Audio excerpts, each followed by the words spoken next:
السلام عليكم حبيباتي، اهلا وسهلا بكم في فيديو جديد بعد غياب طويل. ان شاء الله نحاولوا المحاولة الجديدة ان شاء الله والعودة ميمونة.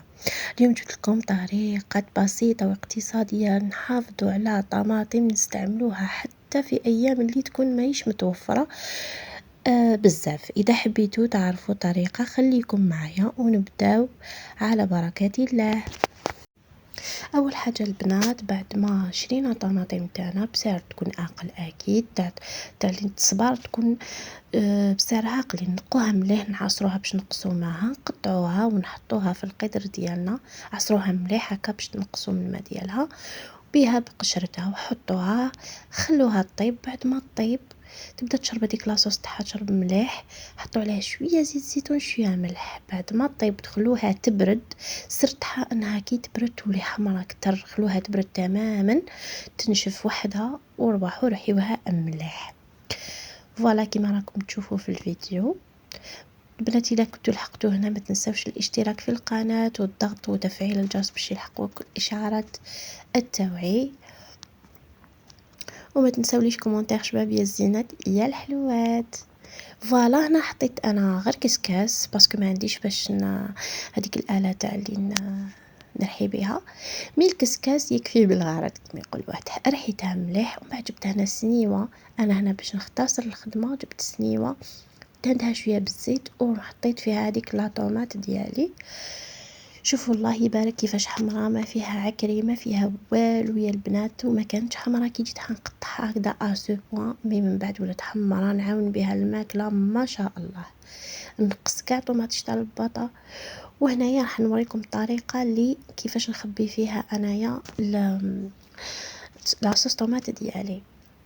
فوالا هنا بعد ما جبدت لي البنات عندي هاد الاله اللي تجبد الهواء، جو سيبا كيفاش يعيطوا لها، مي راهي دايره حاله ودايره لي لابي بزاف. كنت شريتها العام اللي فات وفيها هاد لي ساشي هادو، كاين بالكيلو كاين بالرطل، يعني على حسب واش دوموندي نتيا هادوك لي ساشي. فوالا انا هنايا بعد ما فتحتها قطعتها هكا لي مورسو، كاين اللي يحب يدير في ليمون، كاين اللي يحب يدير في كيسان هذوك جو طابلو يخبي. انا اختصرت الخدمه بطريقه ليه ودرت الحجم اللي نحتاجه انا. فوالا قطعتهم هكذايا كاغي كيما راكم تشوفوا البنات عندي بزاف ما حطيت فيديو مدة سنين، يعني فالقناة تكون بزاف فيها عقوبات. ان شاء الله نتمنى تكونوا تعاونوني بالاشتراك وتفعلوا لي الجرس وتتفاعلوا معايا في لي كومونتير باش هكا نولي لكم ان شاء الله بقوه. وراح نشاركوا بزاف معاكم توفيرات، كيفاش نخزنوا مشتريات قديان الشهري، اكيد راح نديروا الحصاله مع بعض، نديروا بزاف صوالح ان شاء الله مع بعض ان شاء الله الى كتب ربي، حتى القديان الشهري كيفاش ندير وكيفاش نسير. نعم اذا هنايا لحقنا. فوالا حطيت هذوك لي مورسو تاوعي داخل هاد لي ساشي، ومن بعد حطيتهم داخل هذوك كاين واحد السنين هكا زوج، تحطوهم في وسطهم لداخل وتضغطوا شويه هكا بصبعكم وهذاك الهواء يتجبد كامل بعد ما تعبسوا هذيك القفله.